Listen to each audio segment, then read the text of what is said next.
I love you.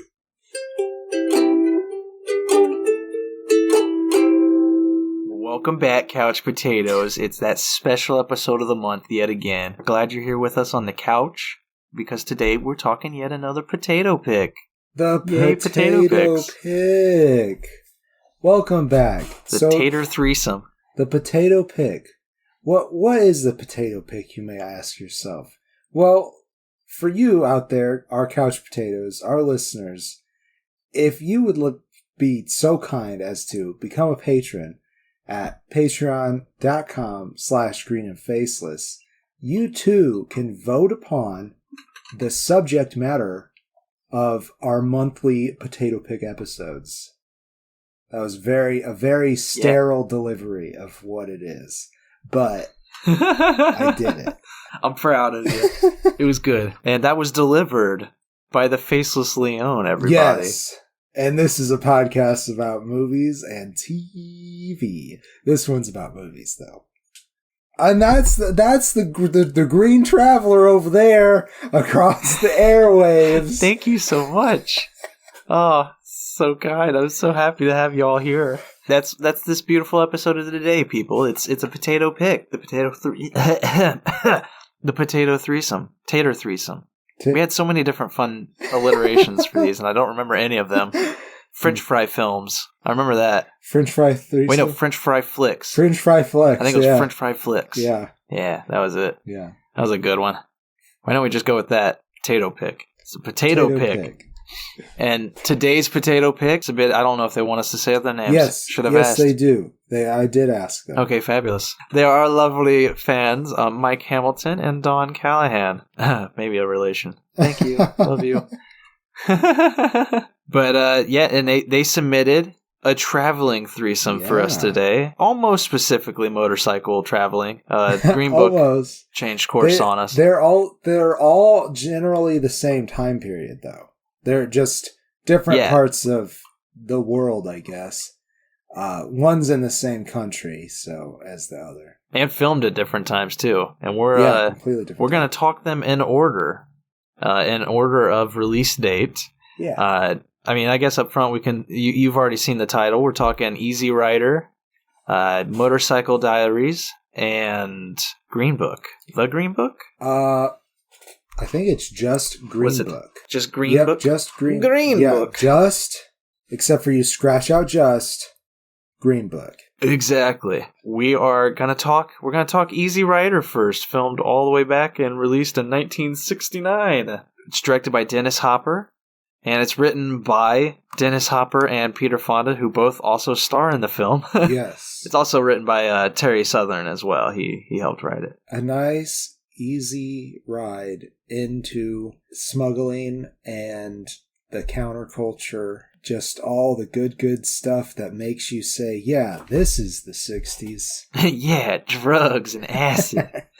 So, Wyatt and Billy, who honestly, it took me to like the end of the movie to catch even Wyatt's name. They don't say their names very often. It's a very quiet film in regards to dialogue. Yeah, there's a lot of scenic shots and shit like that, and just them riding along. But basically, what happens is they pull off this big job, and now they're going to go and retire.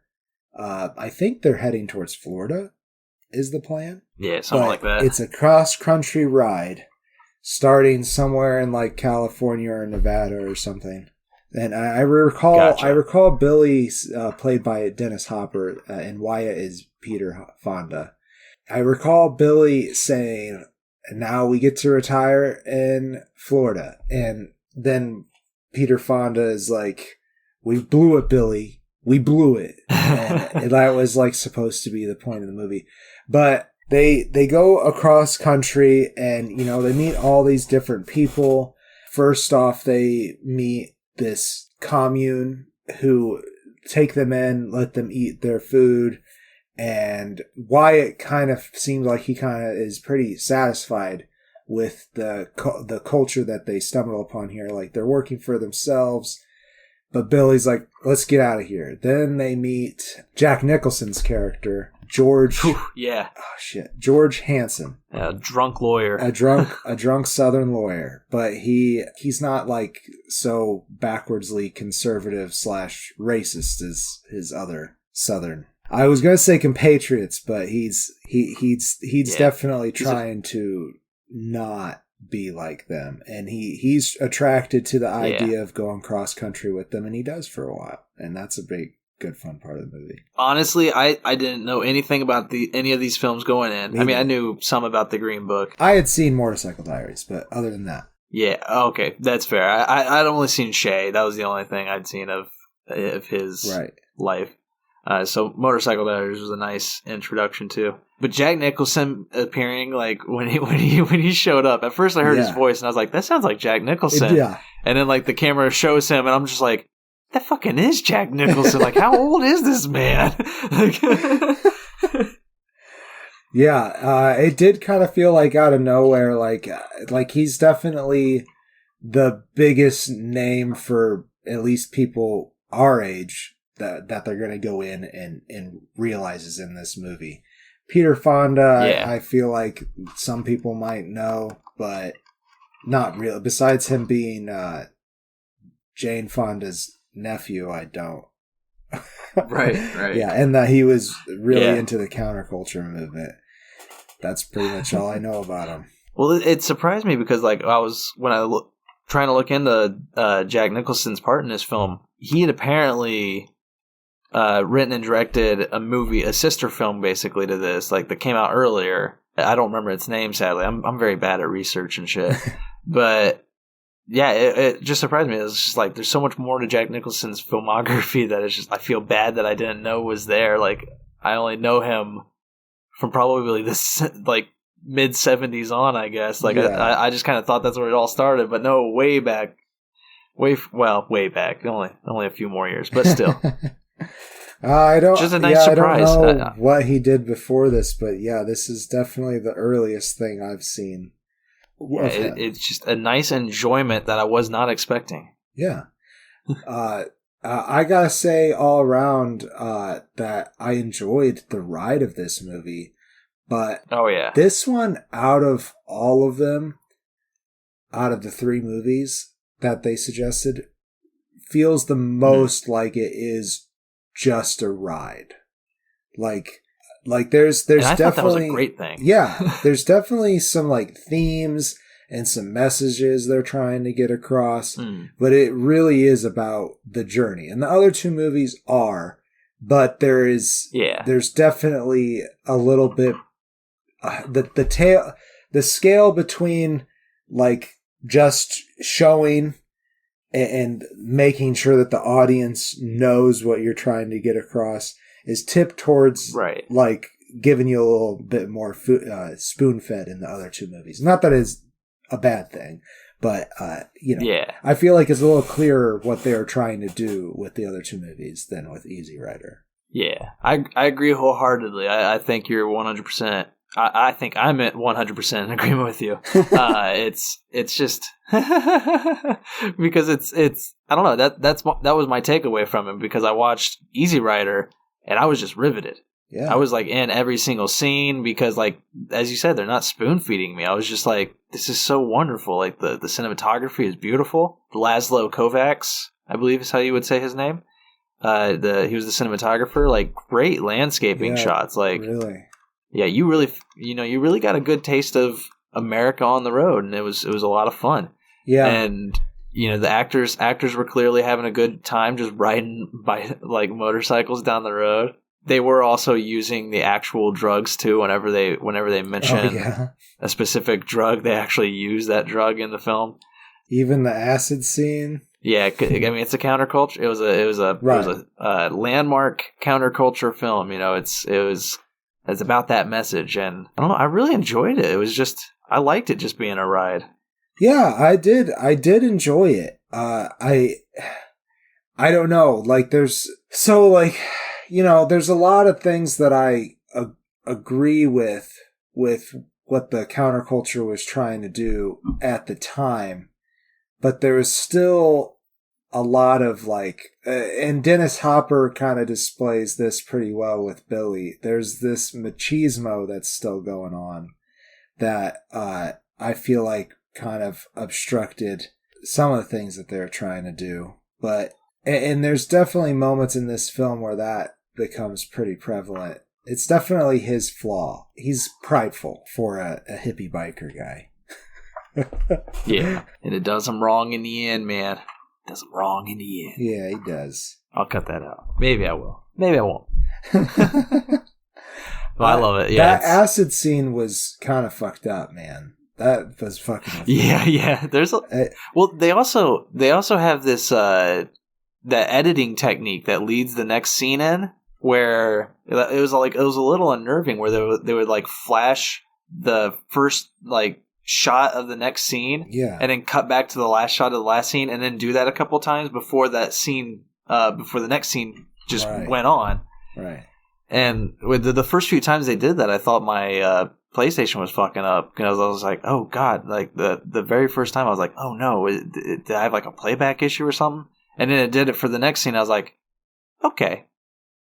I don't get, but okay. Yeah. Like it was an interesting edit, but as it went on, it was another captivating thing where it's just like it just seemed like connecting the whole journey together. It was interesting. It was very interesting. It felt like Peter Fonda was having a moment whenever it was happening. Yeah, which was pretty cool. Because it wasn't every scene. I think you're right. Yeah, it was just like a Peter. So maybe there's a message there that I don't know. I haven't looked into.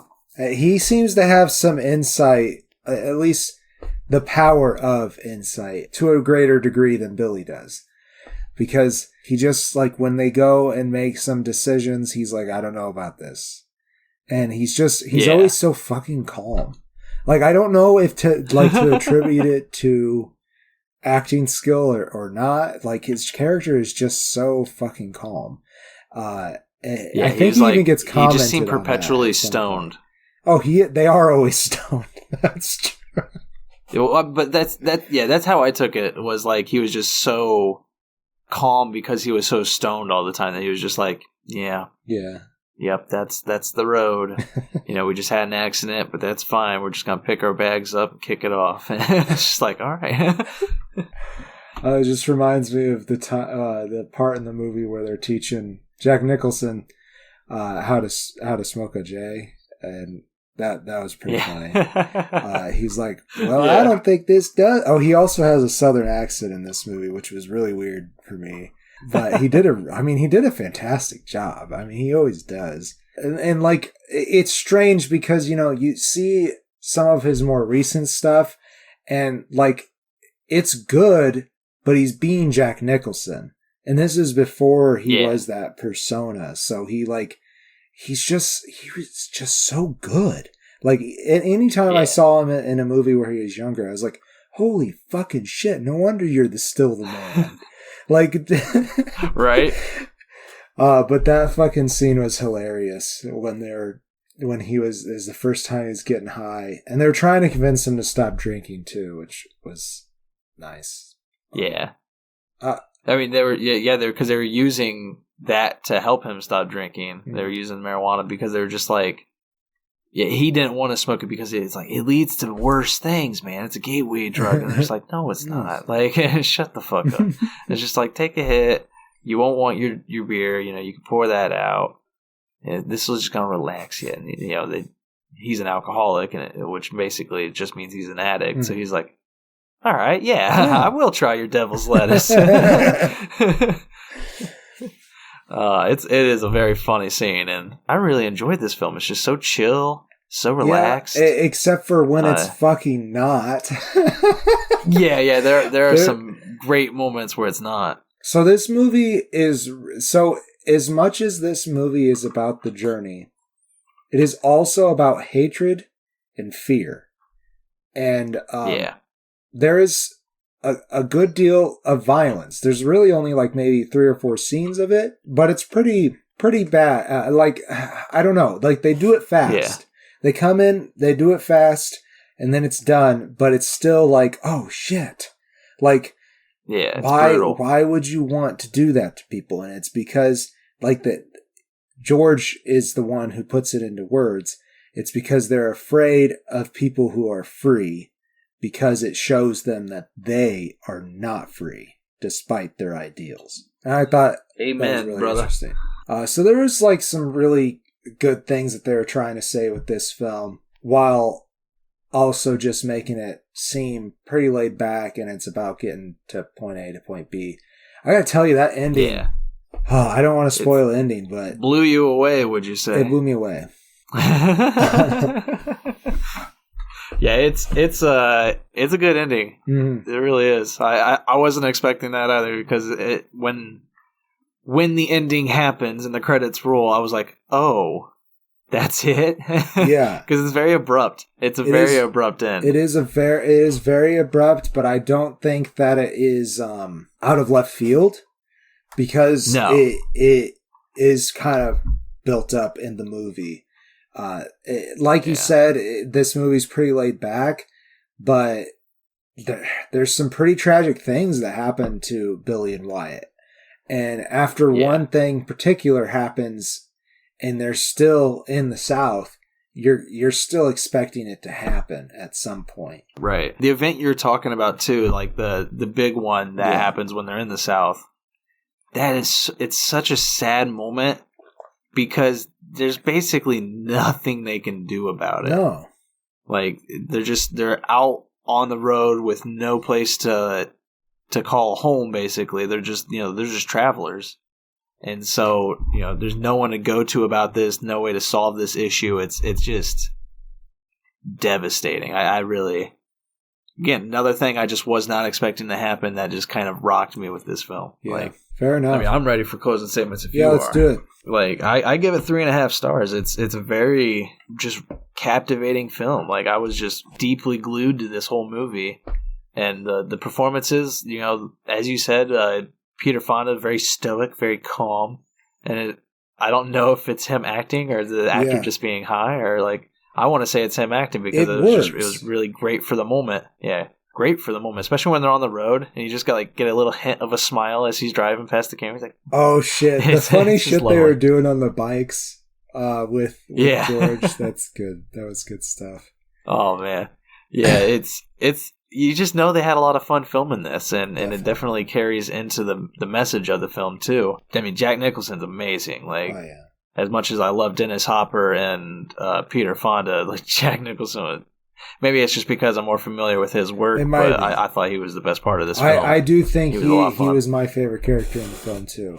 And that could be a bias of being able to see him in our childhood. Because the other two guys, they just weren't really into that many things. Yeah. I'd say my most experience with Jack Nicholson is anger management, though.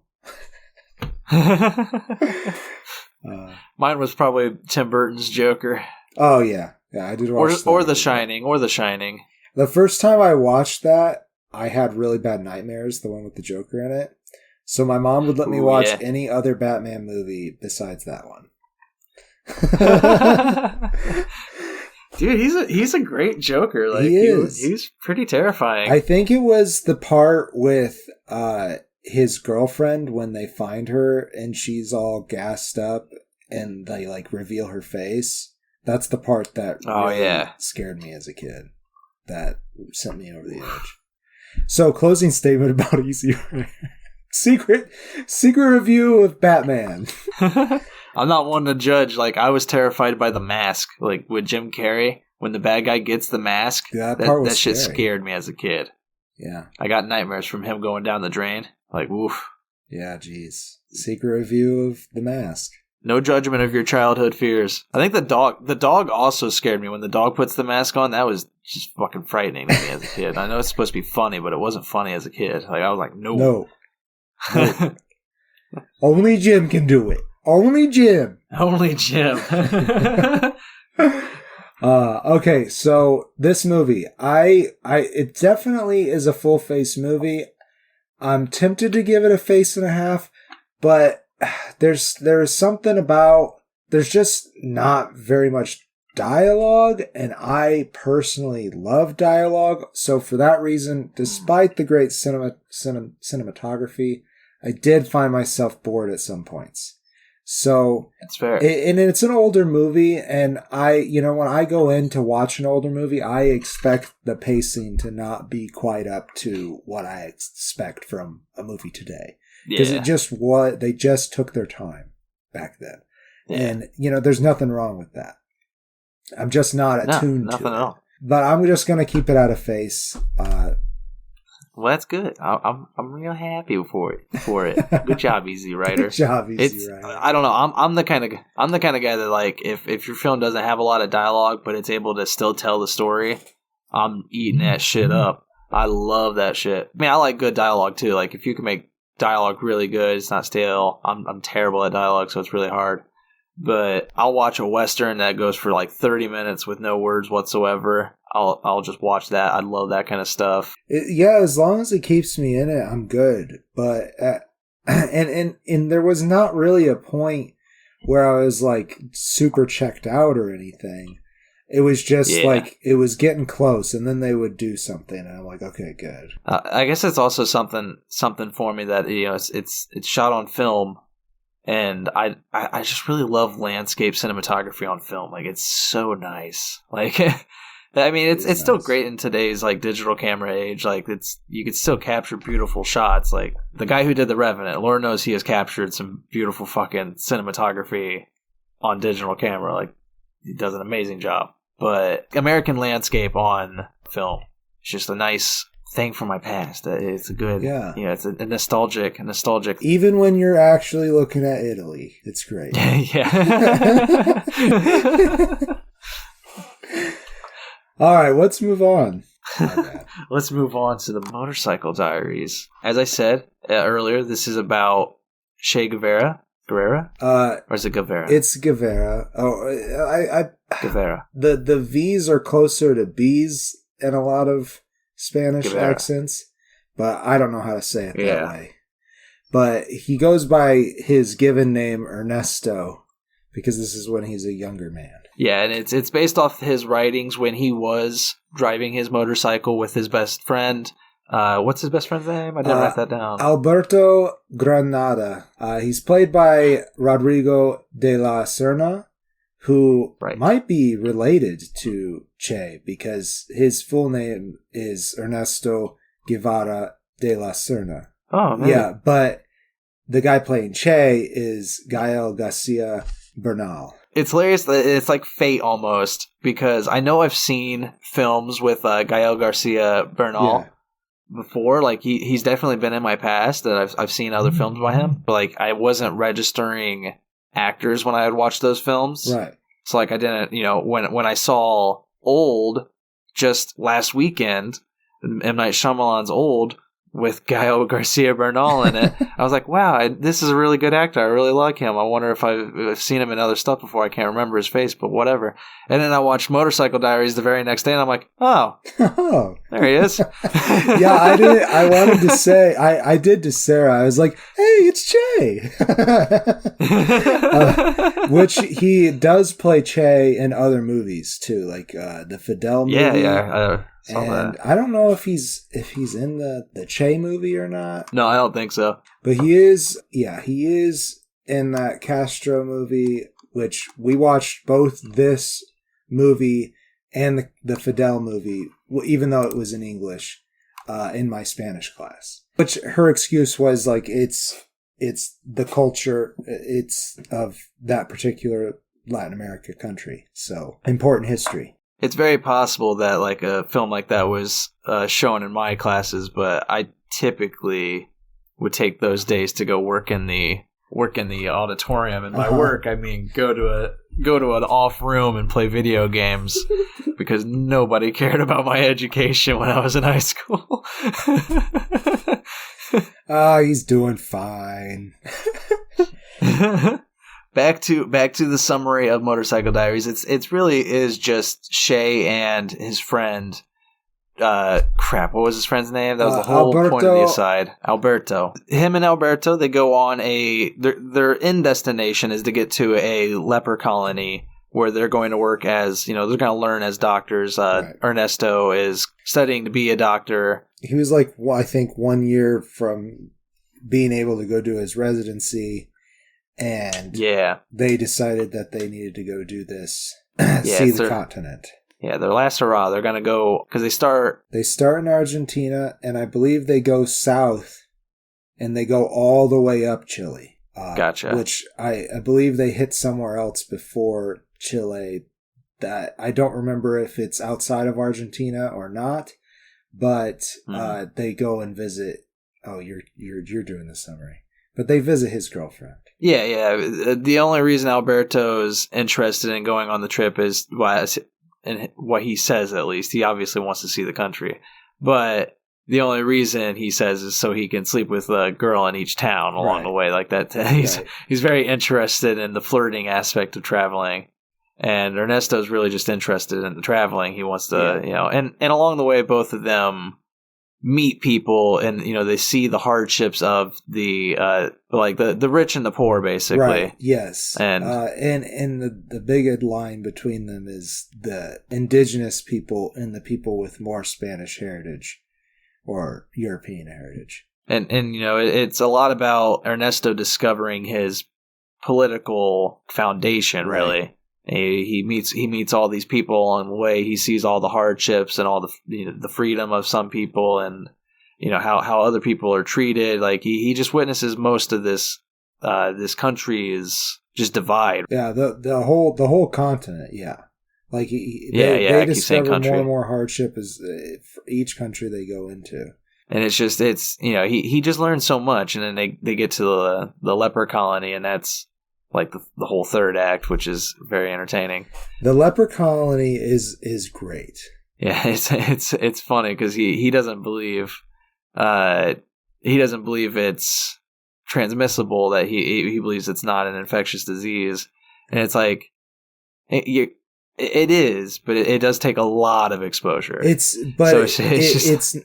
not contagious when treatable, or at the very least, that's what they exactly the medical science was saying at the time. Yeah, but they still like segregate the leper colony from the doctors and everything. Like the doctors are on one side of the river, the colony's on the other side, and it's like he decides in this big moment where it's just like, no, I'm not gonna wear your gloves. I'm not gonna separate myself from them, and it's just I don't know that much about medicine, besides the fact that people with leprosy, at least in first world countries, can live relatively normal lives nowadays.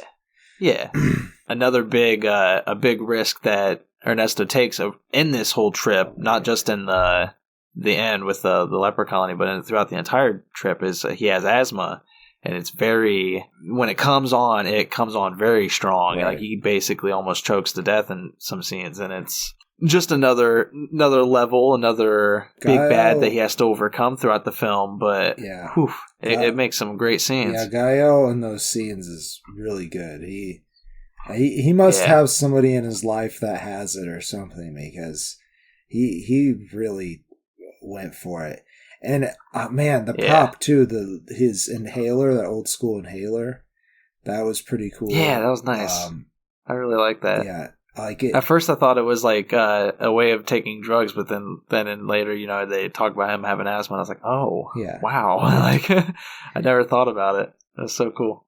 It is a pretty interesting device. It's like, so like nowadays they have it in a pressurized bottle that you push down and it goes out of the mouthpiece. This was just like a glass tube on a like enema bulb, and I don't know what he put in there, but I'd imagine he had to do it on the spot. Yeah, it literally looks like what you imagine.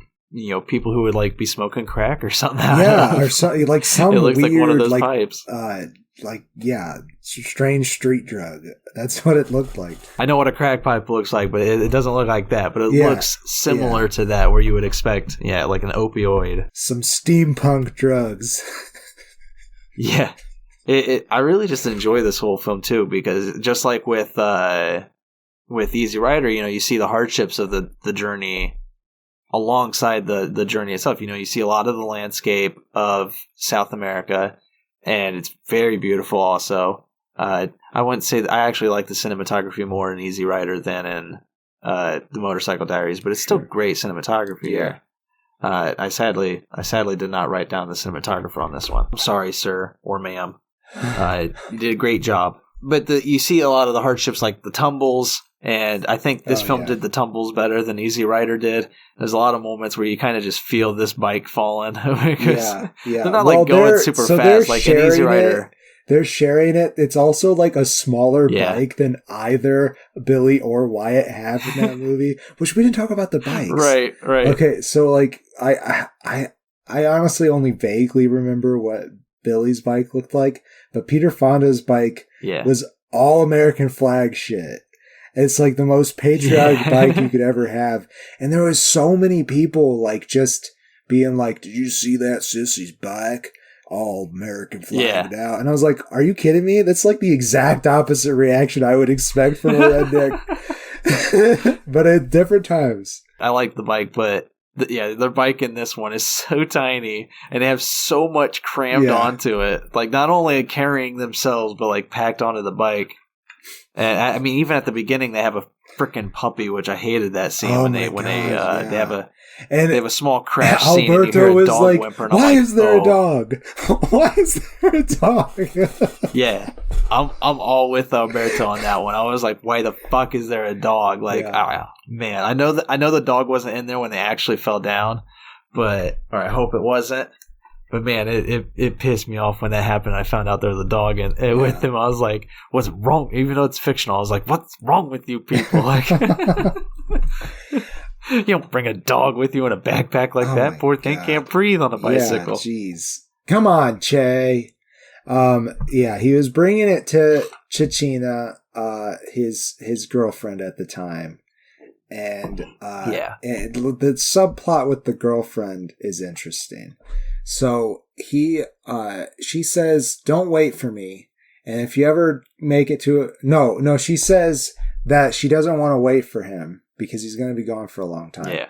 And he convinces her to wait, and she's just like, "Don't take forever." In the meantime, she gives him this money, and she just wants him to use it to buy a bathing suit in America if he ever makes it to America. In the whole movie, Alberto is trying to get this money from Ernesto.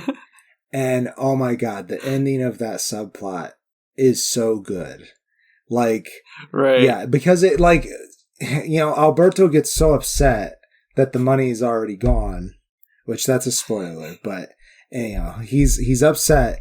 But what Che did with the money is such a Che thing to do with the money, Right. So it's a very good, endearing moment for Che, and then a very hilarious moment for Alberto. Yeah. Oh man, I love his solution to the whole ordeal, where it's just like, all right, fine, if that's what you did, then I'm gonna go do this with my one coin. Yeah. He did a good job. The whole reason for it too. Oh, It's so funny. Well, there's definitely some good stuff in this movie. I think that, I honestly not so sure what all to say without giving away more anecdotes or anything like that. I thought it was a great movie. So this movie I've had on my favorite list for quite some time. It really stuck with me when we watched it in Spanish class for some reason. And I think it was because up to that point, I had the very American view that communism is a bad word, and Che is a communist hero. That's what he is. But he is such a good person. And the tenets of socialism by any means. I'm not about to get up in arms and force the world into socialism, which basically, I feel like is the rhetoric anyhow that you hear about communism.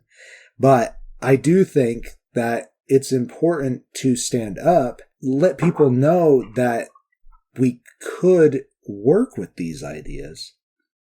but I don't want to get too political. It's a movie review show. I will say without shame that I am pretty socialist. But what are you going to do? I live in America. This movie for me gets a face and a half. I really enjoy it. Like I said, it's stuck with me for a long time, and it held up. And great performances. It's one of the very few films that is on my favorites list that you have to read the subtitles for. Well, if you only speak English like I do. Yeah, I like it a lot. I feel the opposite with you on this as like with Easy Rider. This is the film for me that there are some moments where I'm just bored. And it's not because the film is boring, it's just because when they do we're traveling, there's more of a story, and I'm just like, let's get back to the story. I don't really want to just sit here with no dialogue for a long time when there is a story that's rolling along. But yeah, like him at his heart was a good human being. Like he wanted to do right by others, and it's very fun to watch that foundation develop in this film with some good cinematography and some great chemistry between the two leads, like Gael Garcia Bernal and Rodrigo de la Serna. Yeah, great. Fucking loved them together. Pair. They were so funny at times, and you felt their friendship because like whenever Ernesto is having an issue, whether it's asthma or he's let's say swimming across a river for whatever reason, you feel Alberto's like concern for him. It's a very good good chemistry between them. And I don't know if I've said so, but I give it 3 stars. It's a very enjoyable film. I learned a lot too. It was I actually want to read the Motorcycle Diaries. Apparently, some of the screenplay was also based off of a book by Alberto as well. He also makes an appearance. The real Alberto. Technically, they show him at the very end. They show because he's like 92 or 82 by the time the film came out. I think you're right with 90, but I could be wrong.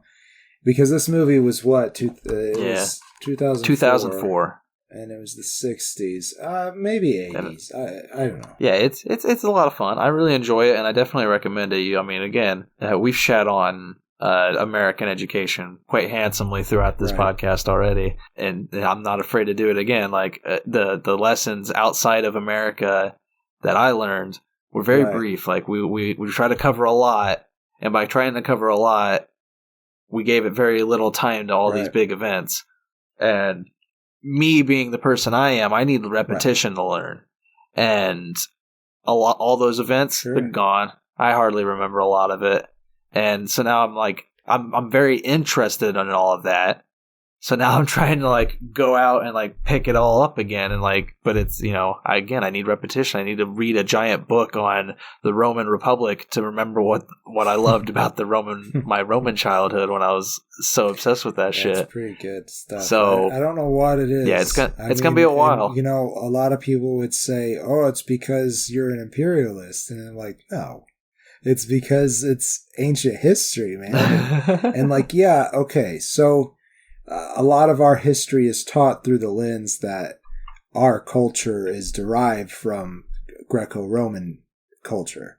And even though that is kind of a narrowed lens because it mixes in with Germanic culture and Scandinavian culture and even African culture. Anyhow, what I was trying to say is escaping me, but that's okay. Oh, it still is. I mean, our culture still is very much informed by the decisions that those imperialist bastards made. Exactly. You're right. For me, the love of Rome, like when I was a kid, it was just because it's like, oh, these people conquered so much. That's interesting. And it's not that as a good thing, but as a kid, I was just like, oh, wow. I'm really curious as to how they did that and what their culture was like. And I just like ate that shit up. Plus, I loved King Arthur. I mean, he wasn't technically Roman, but, Right. But, like, that's another thing. Like, that ethos is slightly informed by the events of history. And England wouldn't be what it is without it. And that's honestly a pretty small chunk of English history, but it still wouldn't be what it is without it.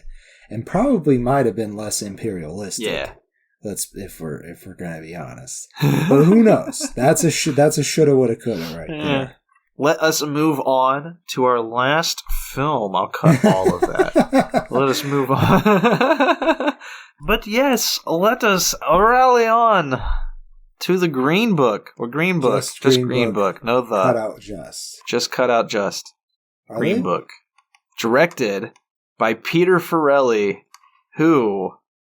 he also wrote it with Nick Vallelonga. Oh, really? Who is Tony the Lip's son, yeah. Tony the Lip is one of the characters played by Viggo Mortensen. But Peter Farrelly, the director, also directed Dumb and Dumber with his brother. Like the OG one? Yeah. Yeah, I think so. I think it was the OG one. That original movie is pretty funny. I'll give it that. Super review. I do remember enjoying it. I'm not a huge Jim Carrey fan. I like more of his the more serious stuff.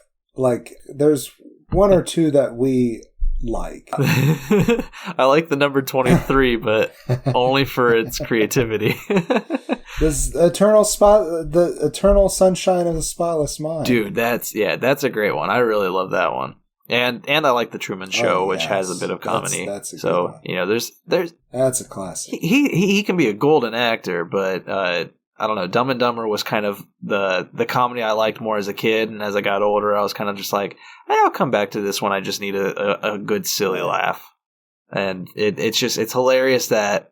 As long as I did my research right, it's hilarious that Peter Farrelly directed Dumb and Dumber and Green Book. He went from that to Oscar award-winning Best Picture, which it is. I don't remember what it beat out, but it won the Best Picture award. Well, I have to say, it is a pretty good picture. It's Oscar bait, that's for darn sure. You think so? Oscar bait?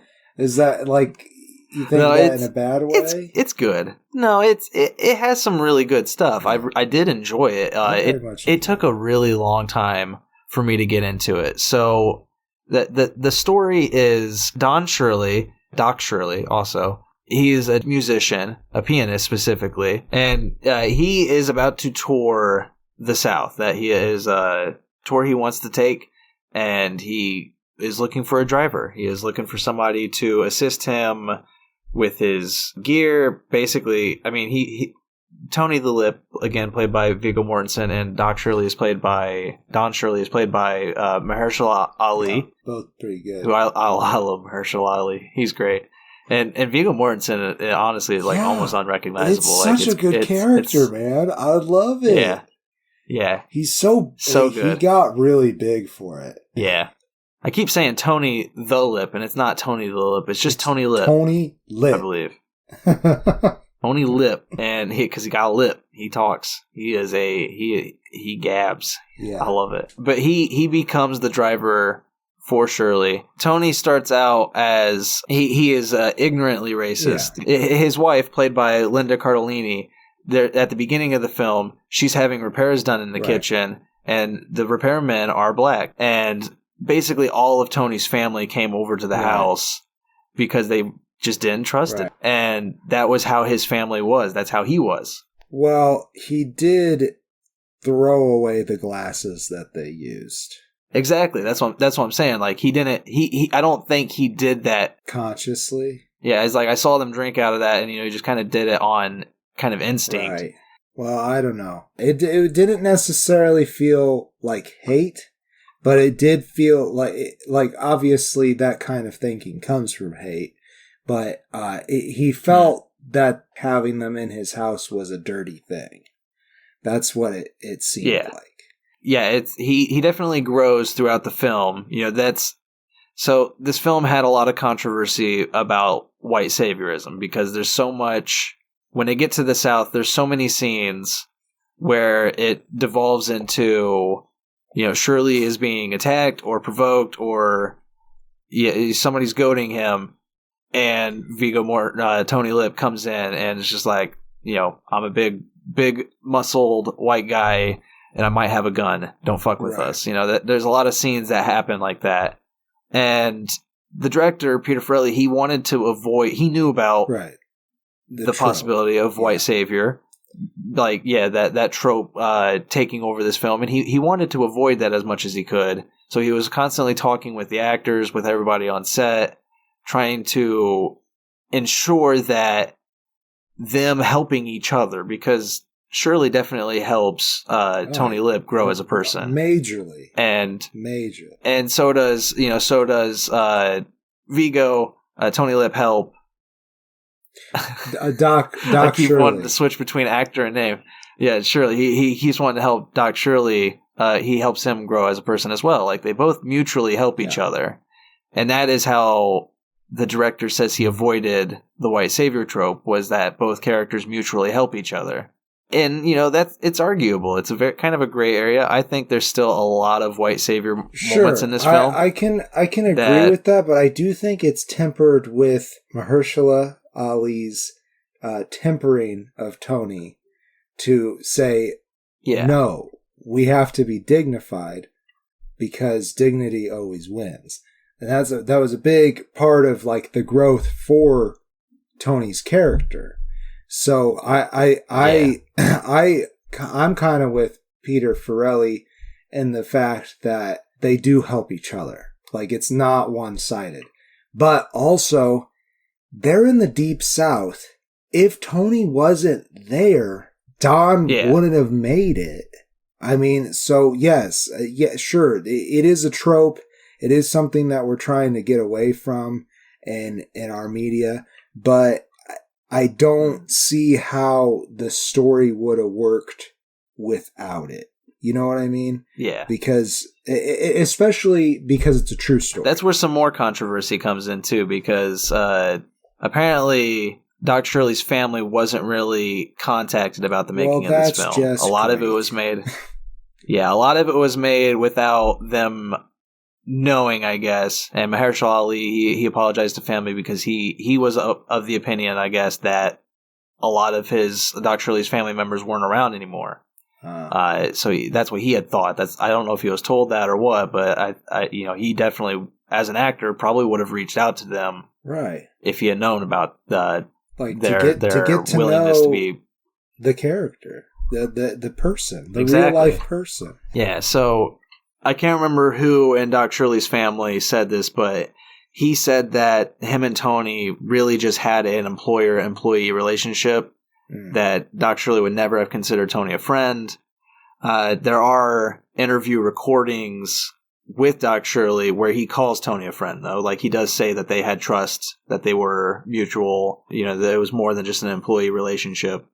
And so, it's another one of those gray areas where it's just like, the family could have just been very mad that they weren't, rightfully so, that they weren't contacted about this.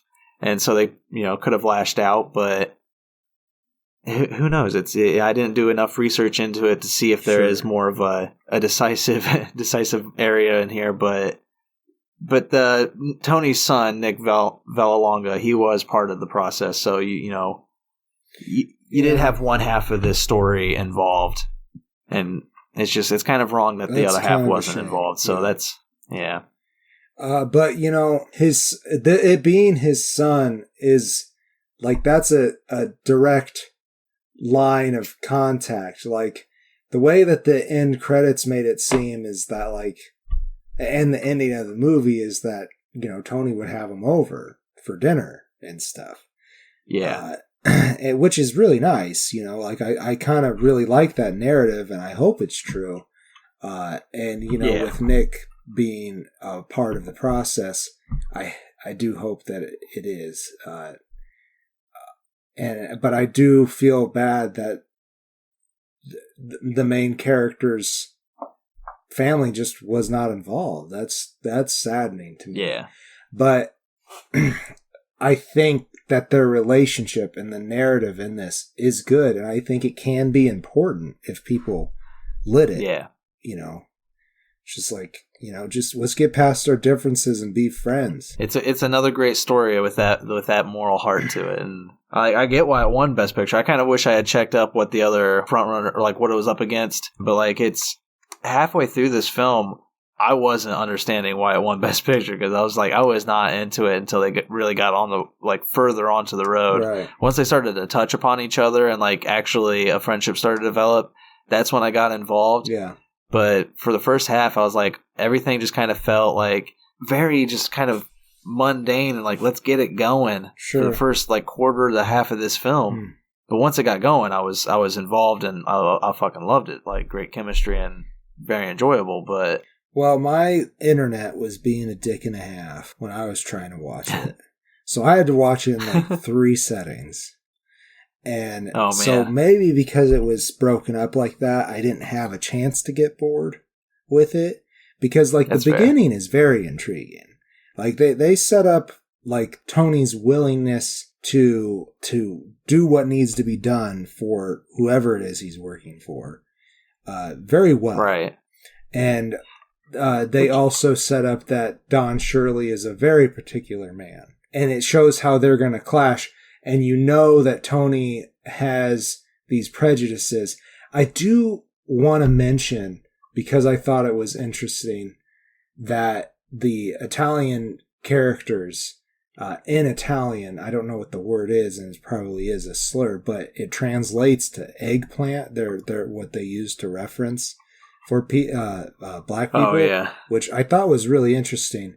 But I liked the ending line where his cousin or whatever says it again about Dr. Shirley, and Tony's just like, hey, don't call him that. And his cousin or brother or whatever is just like, okay. It's like, sure. I like that. I like the family. Yeah, I like the family atmosphere because it's probably not the greatest message, but once they saw that he had accepted it, they're just like, yeah, make room for this man. Come on. Yeah. It's was it Christmas? Yeah, it was Christmas. And they're just like, come on, it's Christmas. Get this man a plate, Yeah. But I think they did a pretty good job at the beginning of showing that Tony has some leeway over the family. He's got a lot of respect. He got a lot of respect. He's got a lot of respect. But anyhow, I think that was a good end to that, because nobody was gonna speak out against him, right? Especially over being accepting of someone, and I thought that was nice. But it also is very much is it realistic? It's another Lucas situation. Yeah, right. Where it's just big guy just spoke up. We gotta accept it, which. It provided a good laugh for this film's ending, but I don't know if it's a good message. Yeah, I don't know. To the fact that hey, if somebody from another ethnicity or not is invited to your table, you should accept them and have them at your table. It's just how it should be. So besides that, but I do understand what you're saying. I think that it might have been a little bit better if it was a little bit more realistic. Tony brings him in and a couple people are like, oh, hell no. And then Tony's like, well, he's going to eat with us. If you don't like it, you can leave. I think that could have been more powerful. Who knows? Yeah. That would also be putting Shirley in a pretty awkward position. It just feels weird, awkward, awkward to trek around, but they did a good job at it. I think it's a very good film still. Me too. With a good message. I think the message is people's hearts can change. We wouldn't have had the civil rights movement if people's hearts couldn't change, it wouldn't have been successful anyways. And I believe that there was a lot of success. Could have been more successful. Could have been. There's obviously still some problems that we're having. And this is still a timely film too. As you said, we're still having those problems, and those problems are still very relatable to things that we see in this film. And I'm just going to go into closing statements. I gave this one a 2.5 stars, and that seems harsh. It's still a really good film, but I don't see myself going back to it a lot, and I don't see myself I've seen better films about this message and about the issues being that they're presenting, but it's still a good film. Yeah. And like great acting from Viggo Mortensen and Mahershala Ali. Great. Their chemistry is wonderful. Yeah. I love Linda Cardellini, and she's great for what little parts she's in. Yeah. Yeah. But like the journey's fun, the message is good, but overall, I don't know, it kind of gets lost in the fold for me. Sure. I feel like in a couple more years, it's going to be one of those films that's like, oh yeah, I did watch Green Book. I forgot about that. I have to disagree. I think I will be coming back to it. Not only because I own the movie now, but also because I really did enjoy Viggo and Mahershala. That they were great. Their chemistry was awesome, and I really like how they showed that two people can change each other's hearts about the world, you know? Obviously, Tony was prejudiced to start with, and that kind of went away with, you know, some pretty, like, hard, tough conversations he had with the doctor.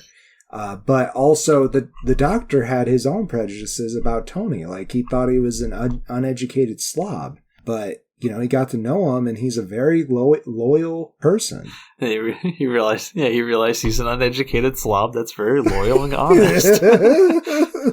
God, him eating food in the car. There's so many scenes where he's like eating something, and I was just like, no, eyes on the road. I was with Mahershala Ali. I'm like, put your eyes on the fucking road, man. Stop turning around with a chicken leg. Like, I did get mad at him at the beginning when he ate the sandwich that was made for Dr. Shirley from his wife. Oh, I was like, that's real shitty, man. And then the man goes and helps you write love letters to your wife. I mean, come on.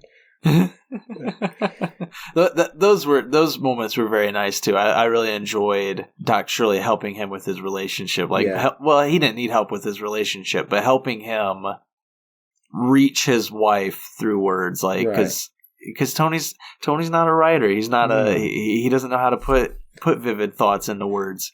Yeah, he has a very rough style. I enjoyed that. That was another good representation of how Doc Shirley was changing his life. I'm going to give it just a face. I was going to give it a face and a half, but honestly, the fact that Dr. Shirley's family was not contacted and they are around to be contacted, that is a little disappointing. Very disappointing, especially with how much money Hollywood has to throw around. I mean, it wouldn't have taken... Somebody should have reached out. Somebody should have talked to them. So that's the only thing that kind of demurs it for me, because I really enjoyed the movie, and I thought the acting was great, and it is a good message. Like you said, it can kind of go into the white savory kind of feeling, but I just feel like it's kind of impossible to tell this story without a little bit of that. The honest truth is, Dr. Shirley, in the situations that he got himself into, would not have made it out alive if somebody was there to convince these hateful, awful people otherwise. But what wins of our potato threesome, our potato pick? Which is the victor for you? For me, it's gotta be the Motorcycle Diaries. I love that movie. Yeah. I don't know why. It's good. It's a good movie. It's a lot of fun. Yeah. I have to choose Easy Rider. Like that again, I was just riveted by that. My eyes were glued throughout the whole film. It's only an hour and a half too. Like, is it? That's what you got to do for me. Just keep it nice and short. It might have been like an hour 45, but like it wasn't more than 2 hours. Like, that was the reason I watched it first, because I looked all of them up and I'm like, ooh, that's the smallest one. I'm going with you. I can get that done on a Friday night. It was no doubt a good movie. Great picks, Michael and Don. Thank you very much. Yes, thank you so much. We're going to do this again next month and the month after that, but the next time it comes around, it will be September. That's indeedly true. If you would like to join us for that, suggestions as of today are done, but we will be still voting upon that between the 1st and the 7th. So come and join us. Yeah, hop on board for the next week. We'll see you back here next month with the next potato pick, everybody. We sure will. So go check out patreon.com/greenandfaceless. And I realize that only gives you 2 days. So, hop on board. Yeah. Hop on board, and we'd love to have you. Make that last second decision. Just do it. Just jump do on it. it. Hard sell right now. Yeah. Yeah. Let your heart be the guide, guys and gals and gentlefolk all. Gentlefolk all. Thank you. And yeah, with that, I have been the Green Traveler from the Wharf. And I am the Faceless Leon. Thank you so much. Safe travels, and good night. Green and Faceless on the Couch is a proud production of FictionWorks 19. If you like the show, please show your support by rating and reviewing us on Apple Podcasts. Like, follow, subscribe, wherever you might listen. We also now have a Patreon account. If you feel so inclined to support us in a financial manner, please become a patron by visiting patreon.com/greenandfaceless. You can also find more information about us on our Facebook account or on the FictionWorks 19 Instagram account. Thank you so much for listening.